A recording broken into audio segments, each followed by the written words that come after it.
Washington, March 19, 2003. At 7:12 Eastern Standard Time, President Bush issues an executive order. Its duration is to apply decisive force. Minutes later, two F-117 Nighthawks take to the pre-dawn sky. Their destination, Baghdad. Their target, a reinforced bunker believed to house Iraq's dictator and his henchmen.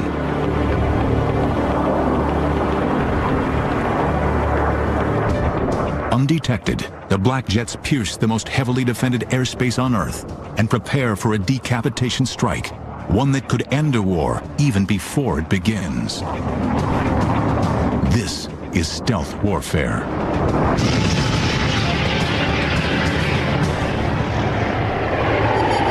For as long as aircraft have been used in combat, efforts to make them invisible to the enemy have been ongoing.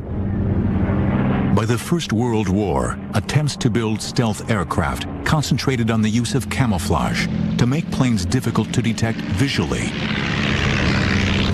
By the Second World War, the development of camouflage paint has reached new levels of sophistication, but these traditional schemes can only delay visual detection. The invention of radar changes everything. By transmitting electromagnetic waves and observing the returning echoes, aircraft can now be spotted hundreds of miles away. To counter this, British engineers come up with chaff, narrow metallic strips that act as tiny reflectors. In the ensuing whiteout, enemy radar is confused. But it is not an entirely satisfactory solution. The enemy knows something is there, just not exactly where. There were certainly efforts during World War II, with dropping all these little metal streamers to try to prevent people from using radar to see your airplane. So stealth has been tried since that period. By the 1950s, the Soviets are developing a highly sophisticated and lethal defense network consisting of SAMs, radar-guided surface-to-air missiles. Once they lock onto a target, these missiles will not miss.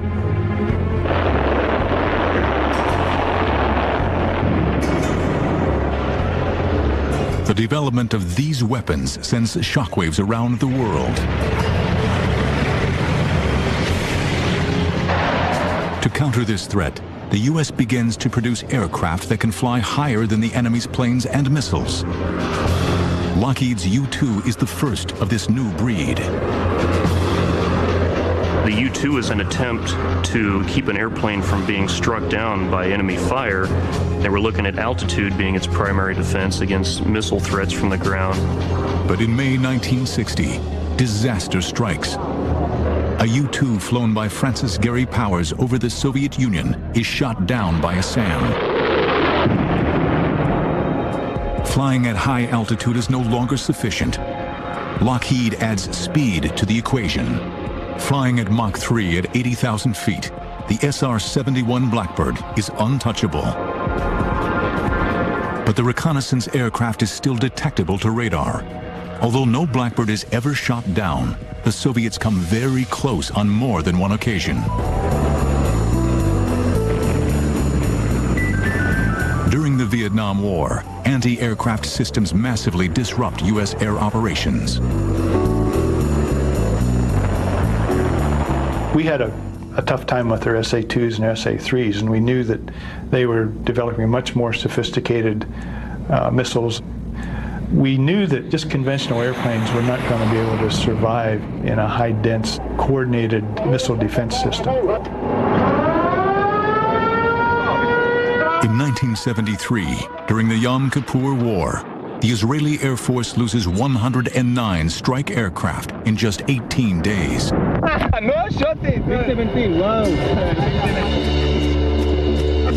Extrapolating the Israeli loss ratio into a NATO Warsaw Pact scenario, U.S. strategists realize that NATO air forces would be no match for the Soviet missiles. The Air Force were recognizing the fact that there was no practical way of penetrating the Soviet defenses with our existing air forces, period. And so there was a requirement for a radical change in the stealth capabilities of an airplane to penetrate. For the aircraft industry, stealth represents a radical change in design, an engineering step too big to even contemplate. Manufacturers, for some reason, didn't pay much attention to this in the 50s and 60s and even in the 70s. And I think one of the reasons for that is the amount of radar cross-section reduction you had to make to go from a conventional airplane to a truly stealthy airplane. The number was so big that most people dismissed it as something, why waste your time on that?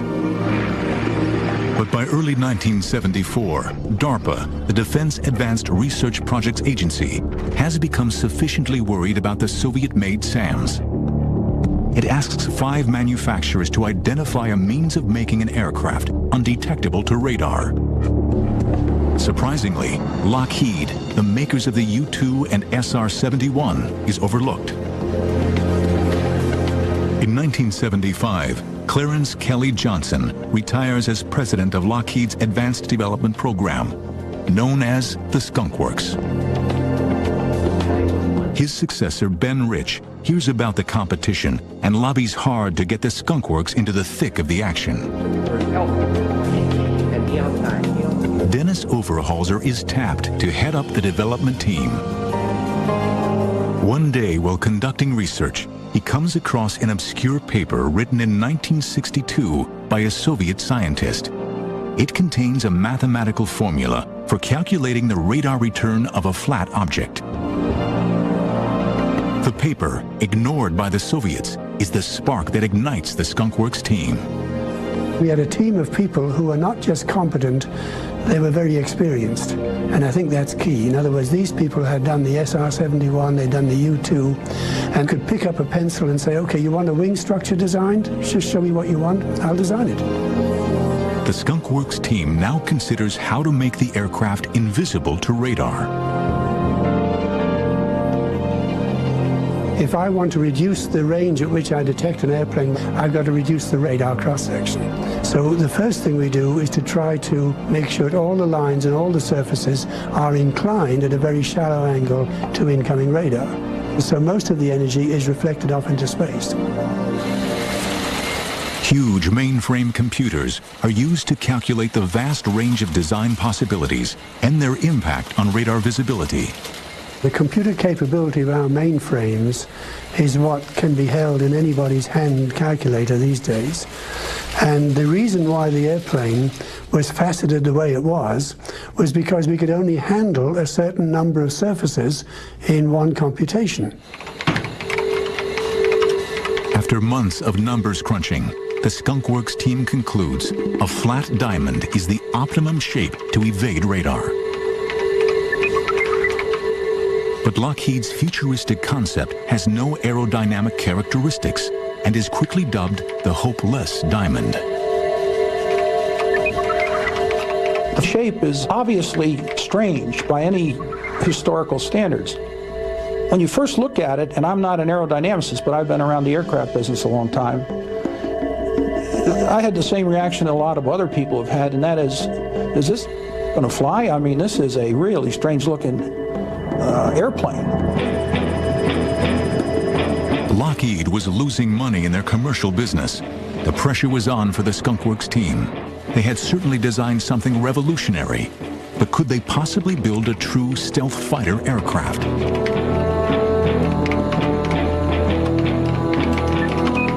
Would the hopeless diamond defy its critics and fly? In March 1990, an SR-71 Blackbird set a coast-to-coast speed record when it flew from Los Angeles to Washington, D.C. in just 64 minutes.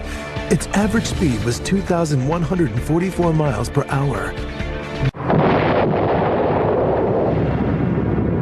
By the mid-1970s, the Cold War was getting hot. Soviet nuclear testing and arms proliferation is threatening international relations. America's fear of the Red Threat was definitely alive. In this, the Skunk Works at Lockheed labors 24/7 to turn a flattened diamond outline into a flying delta-wing stealth aircraft. If we take this diamond shape and chop some pieces out of it, that's pretty much how the airplane was evolved. We just started from that very simple concept and chopped it around until we got something that looked like an airplane.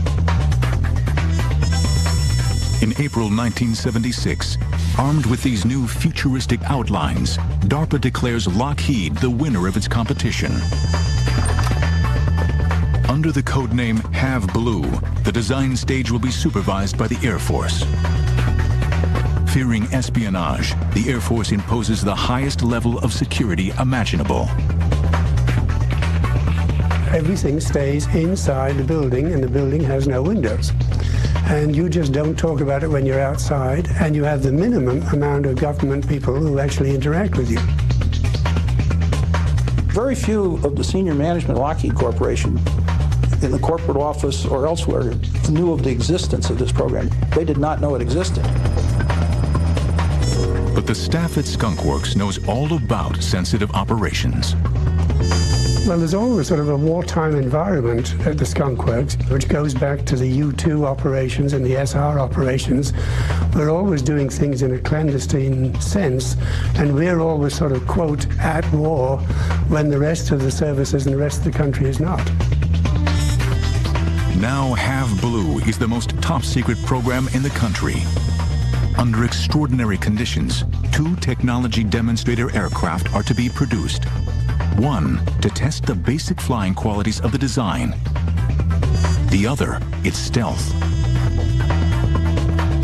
But there are some major challenges ahead. Alan Brown tackles the crucial problem of reducing the plane's radar cross-section. The inlets on an airplane looking nose-on are really the dominant source of return. The energy goes in the inlets and rattles around and just comes right back like these 2 lighthouse beams. So if you can reduce that, then you've pretty much taken care of the rest of the airplane. So I came up with a fiberglass grid which incorporated an absorbing material. And we used to call it the Roach Motel because there was an ad at that time on TV for the Roach Motel. Roach Motel. The roaches check in, but they don't check out. And that was the theme with the radar waves. The waves were absorbed to a large extent by the filter at the front, but what did get through to the engine face could not come out again. Finally, RAM, radar-absorbing materials, are added to minimize the remaining radar signature. The radar-absorbing material was made in sheets like linoleum, and then these sheets were cut to fit the facets of the airplane, the flat surfaces, and then they were put on adhesively. So it took quite a bit of manpower to do all this work because the whole airplane was covered with this stuff, and it had to be done very precisely. By the summer of 1977, American moviegoers are in the grip of Star Wars mania. Meanwhile, their own government is turning science fiction into science fact. In November, the Have Blue prototype is secretly transported to the Nevada desert for a series of covert test flights. The following month, as America goes about its business, unaware of the highly classified project, the world's first stealth aircraft makes its maiden flight. The Have Blue demonstrated that we could indeed take an aircraft that was shaped the way it needed to be shaped. Turned out to be a very unstable airplane. And we could make that airplane fly, and fly quite well. But after just 6 months of test flights, disaster strikes. On May 4th, 1978, the first prototype suffers engine failure and crashes. The pilot, Bill Park, ejects. And then 2 months after crashing Airplane 1, After much agonizing and soul-searching and reviewing and changing, we were airborne again in Airplane 2 and out measuring our stealth machine. The plane proves almost invisible to all but the most advanced radar systems. And head-on, Have Blue is undetectable. The program is a huge success. Then, in July 1979, disaster strikes the second Have Blue prototype.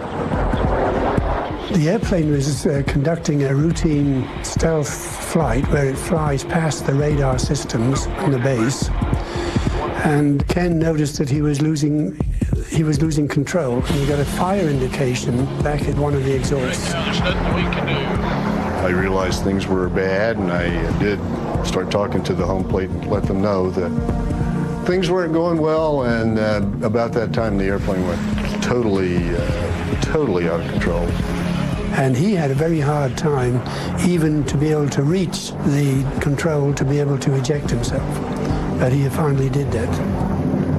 The airplane tumbled, much like the way Bill Park's airplane had tumbled after he ejected. And it was going straight down, not in a spin, just in a flopping maneuver. The Have Blue airplane hit the ground. It burned pretty good. Both Have Blue prototypes have been destroyed. The development of the most advanced aircraft ever built has ground to a halt. But from the ashes of its own destruction, Lockheed's stealth fighter is about to be reborn. Before it was given an official name, the F-117 was given a variety of nicknames, including Cockroach, Black Widow, and Wobbling Goblin, referring to the aircraft's instability at low speeds. In just 8 months, both prototypes of the Have Blue stealth development program have crashed. Yet despite the problems, the aircraft's invisibility to radar has been a success. The Air Force decides to award a production contract to Lockheed.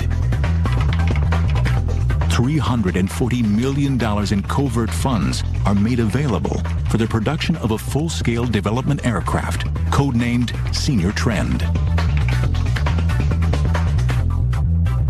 When we first started on the F-117, or Senior Trend as it was first called, there's always a crisis. And so we had to have an airplane within 18 months that would penetrate certain very particular areas of the world. So that was one of the reasons why the Senior Trend was brought forward with great rapidity.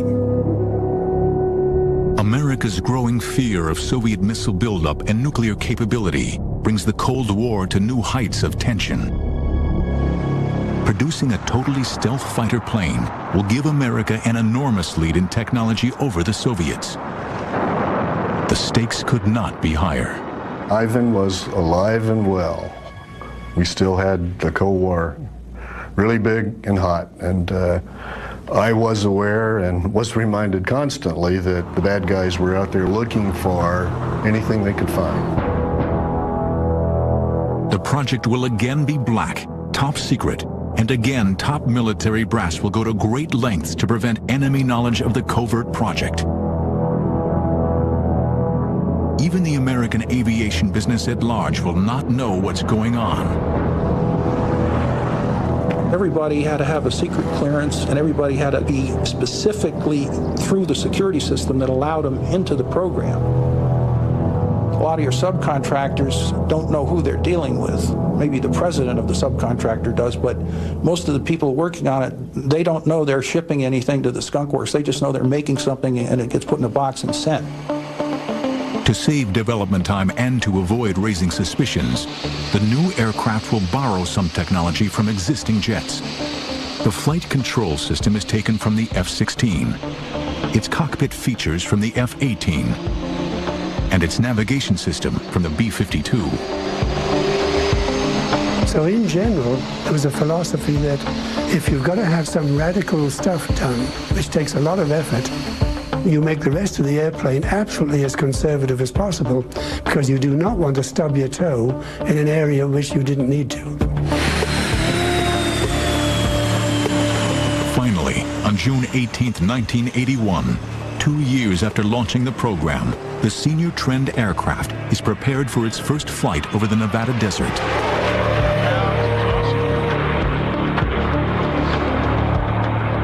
The test is a success. Senior Trend has a staggeringly low radar visibility.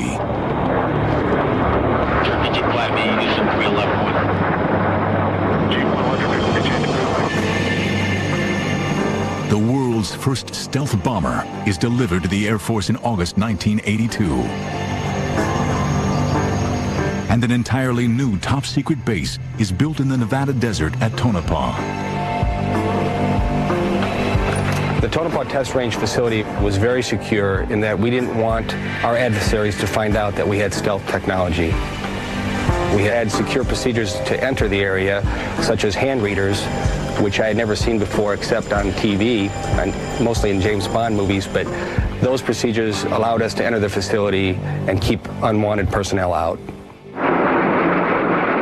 As a cover for the 117, the Air Force put in a squadron of A-7 attack airplanes that were supposedly testing some new weapon systems on these A-7s.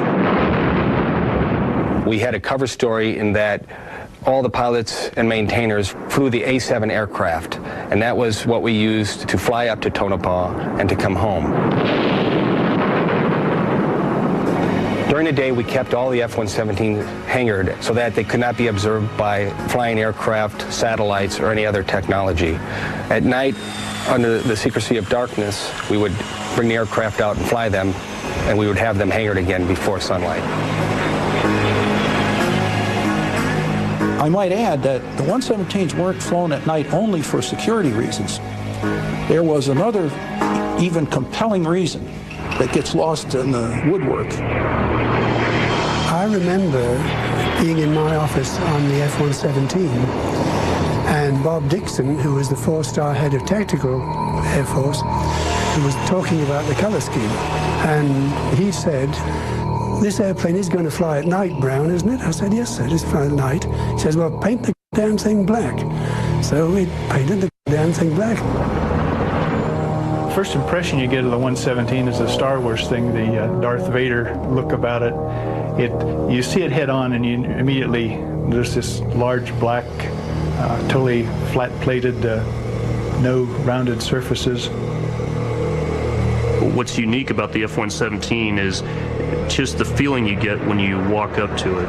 Your heart really starts pounding. It's almost like you're approaching a woman that's maybe better looking than you ever thought you'd even be able to talk to. And so when you approach this woman, you do it carefully, but with a lot of respect. I always refer to it as a woman's evening dress, a little black dress. It's extremely sexy. It is a killing machine, though. Make no doubt about it. It is a killing machine, but it's a good-looking killing machine. A new unit, the 4450th Tactical Group, is created to fly the new black jet, and a new name is needed. The aircraft is given a surprising designation, the F-117. This was definitely an attack airplane, and of course the question then is, why is it called an F-117 when F stands for fighter? And again, we've got to go back to Bob Dixon, who was head of TAC, and he was going to use his very best fighter pilots on this program because it represented the top point of the Air Force. Well, no fighter pilot worth his salt is going to fly an airplane with a B designation in front of it, and maybe not an A designation, which means attack. So they called it an F, to make the fighter pilots feel like they're flying fighters.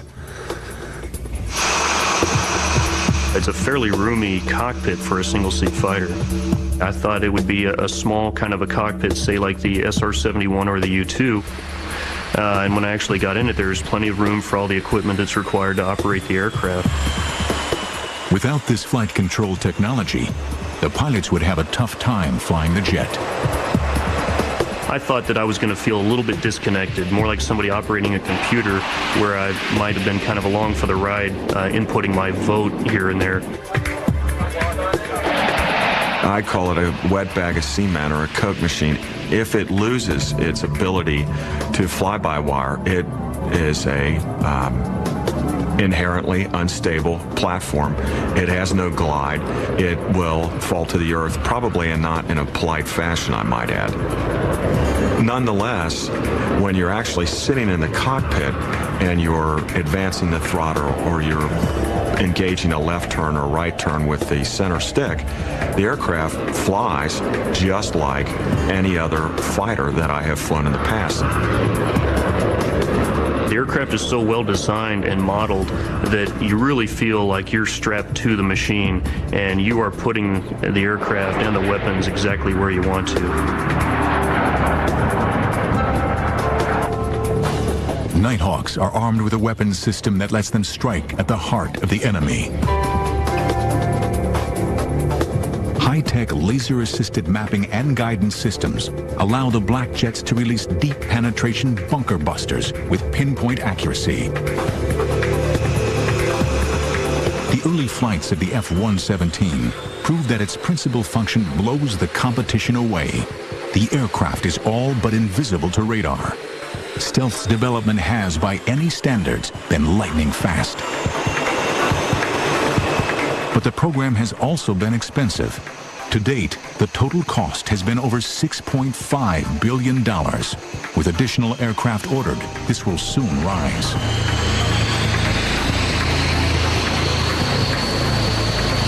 By the late 1980s, America has its conceptual aircraft, but one question remains. How will the most expensive aircraft in military history perform in combat? The answer would come sooner than anyone could imagine.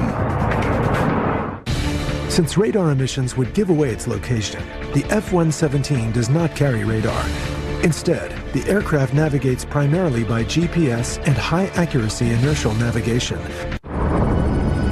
November 10th, 1988.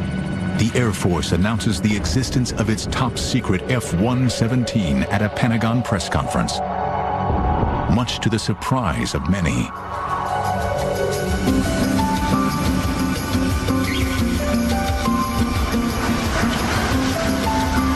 I was on vacation in South America at the time and first saw it in a Portuguese language newspaper, a photograph of our airplane. And my immediate reaction was to try and call somebody in Washington and say, do you know there's a picture of our airplane in a Brazilian newspaper? A total of 59 aircraft are being procured. 52 of those have been delivered and 7 more are in production. The reason, of course, was that as the Air Force expanded the number of airplanes and pilots, they decided they better start flying during the day. By the fall of 1989, America's stealth fighter is no longer shrouded in secrecy. The combat-ready F-117 is about to be unleashed. As president, I have no higher obligation than to safeguard the lives of American citizens. And that is why I directed our armed forces to protect the lives of American citizens in Panama and to bring General Noriega to justice in the United States. Though Panama has no radar-guided defense network, F-117s would spearhead Operation Just Cause. The aircraft was chosen not because it was stealthy, but because it could drop precision munitions at a dedicated time over target. Those two were keys to the mission.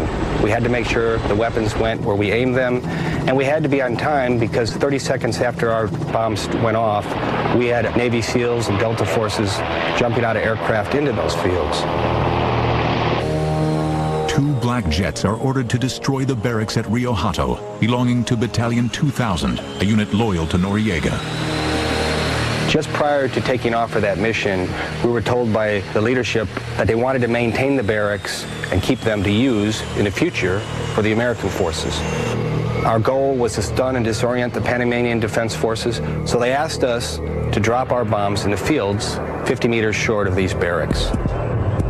2 2,000-pound bombs are dropped, and the field is hit. But back home, the F-117's first operational mission is considered a failure.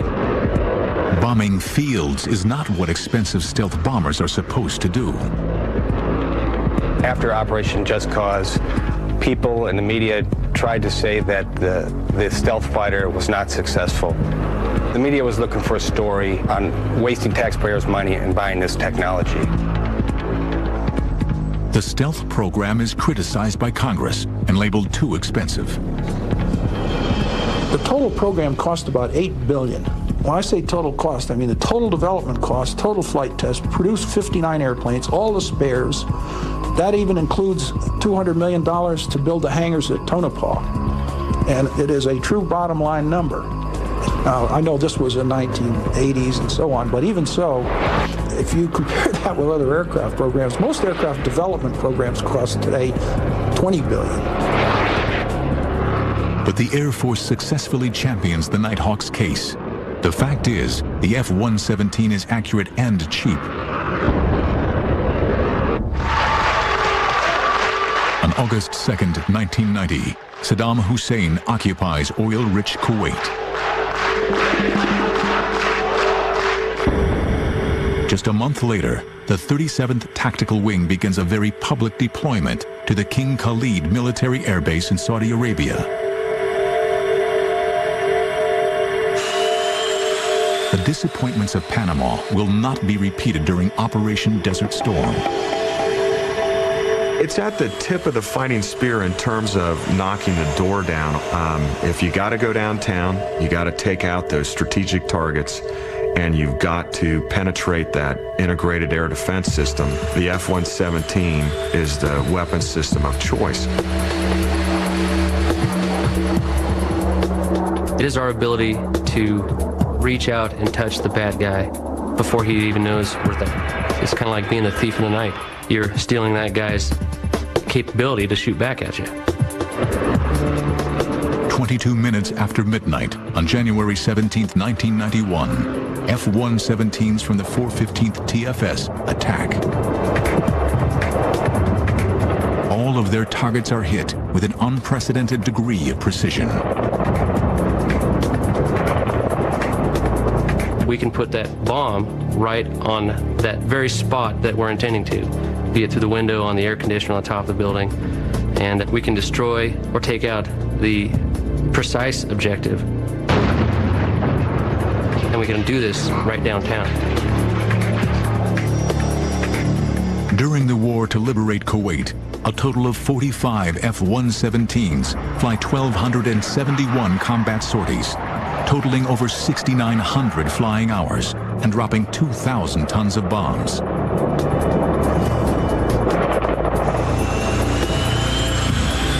Representing just 2% of the attacking force, Nighthawks dropped almost 40% of the total number of bombs used in the conflict.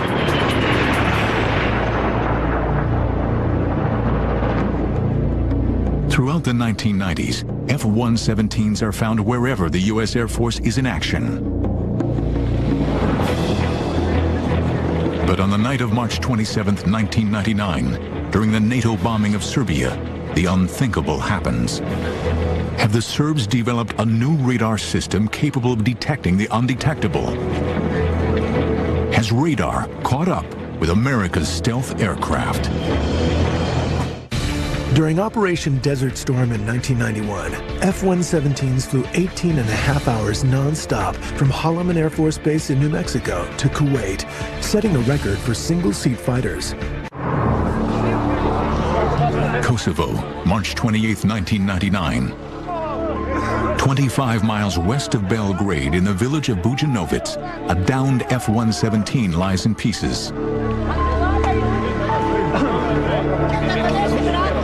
Serbian television transmits pictures of the wreckage around the world. The images send shockwaves throughout the U.S. as the Pentagon refuses to explain the cause of the crash. Get your cameras out and take your shot. During the course of the 1990s, there had been 6 major incidents involving F-117s. At an air show in Baltimore in September 1997, a black jet disintegrated in midair, crashing in a residential area.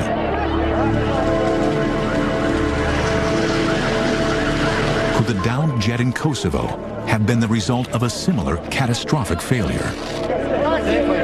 The information surrounding that, of course, is still classified. A bullet doesn't have a radar, and it doesn't care where you're at. And the chances of one of those hitting me ballistically or just out of the blue is pretty small. But he got hit, so it can happen. Obviously, the loss of an F-117 is going to impact the community. We don't own a lot of them as a country or as an Air Force, so losing one is significant. Whatever the cause of the crash, it did not affect the operational status of the world's first stealth aircraft. Post-September 11th, Saddam Hussein is once again seen as a threat in the Middle East. As fears about his weapons of mass destruction grow, America's patience runs out.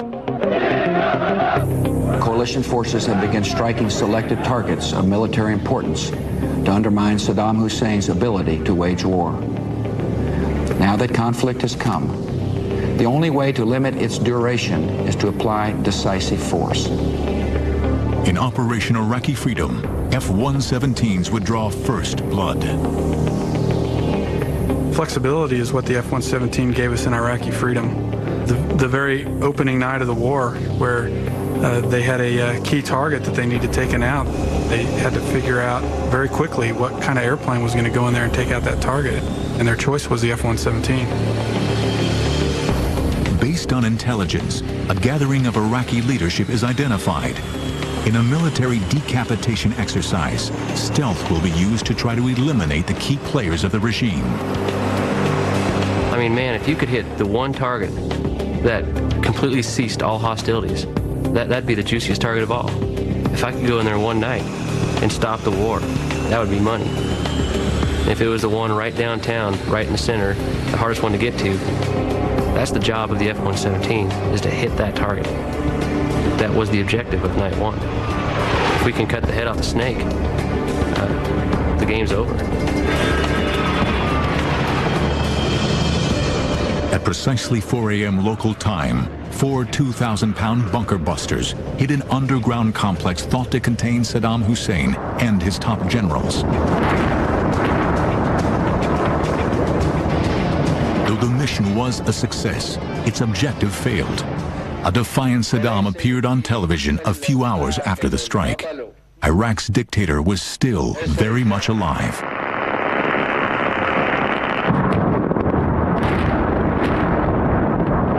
Years after the first Gulf War, new technologies would be employed to utterly destroy Iraq's ruling elite.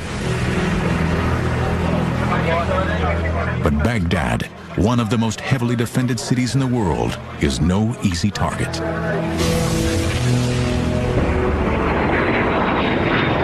The F-117 is a very mission planning intensive platform. Our tactics are all talked about, contrived, built on the ground and put into the computer. We put our tactics in this little black box, stick it in the aircraft, it sends it to the computer, I take off, I turn the autopilot on, and it's basically like pushing the go button on the jet. When you're flying it, the autopilot is flying the airplane doing exactly what the mission planners told it to do. However, what it isn't doing is not guiding the bombs to their target. So you have a very short period of time where you are doing your job. The rest of it is letting the airplane fly. Going downtown the first night for me, I had a lot of anxiety because I didn't have complete faith in the technology. I'd only been shot down before. So I was a little nervous about going downtown because you just don't know what to expect. And all the while, you're flying directly toward the city where all the bad things happen. And we knew Saddam didn't like our black jet. So here I am, knowing that, I mean, well, wouldn't I look good with an apple in my mouth on a silver platter on his table, you know what I mean?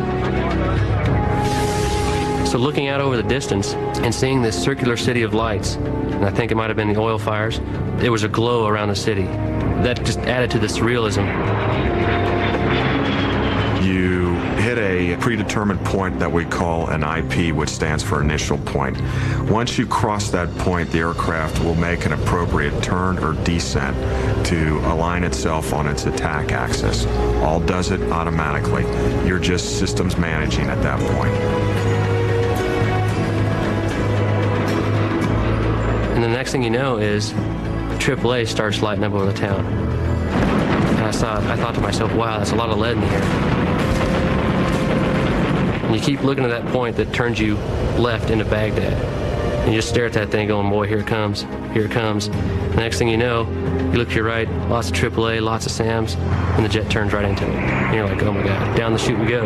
Once it makes that initial turn onto its attack axis, you run through a series of steps. You want to check, for example, your fuel, your altitude, your time, where you're at in the timeline, and your speed.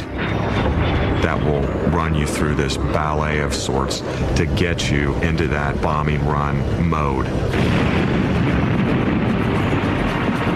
I'm so thankful that I'm on the delivering end when I'm flying the F-117, because I would not want to be asleep in the middle of the night, or awake for that matter, and then have something that I never heard coming, never saw it. Although, in another respect, maybe that's the quick and painless way to go if you're the enemy. No official statistics on the effectiveness of Nighthawks during Iraqi freedom have been released, but its contribution was immense. No other aircraft in the U.S. arsenal can do the job it does so well. The F-117 was the first aircraft that was just purely designed around the idea of stealth and being able to go into a highly defended target area with near invisible capability, deliver precision weapons, and then get back out safely. And obviously it's proven itself several times in that scenario. The aircraft, designed in absolute secrecy at the height of the Cold War, is as potent a weapon today as it has ever been. The F-117 is capable of utterly destroying defense infrastructures without ever being detected. For its pilots, the advantage in modern warfare is unbeatable.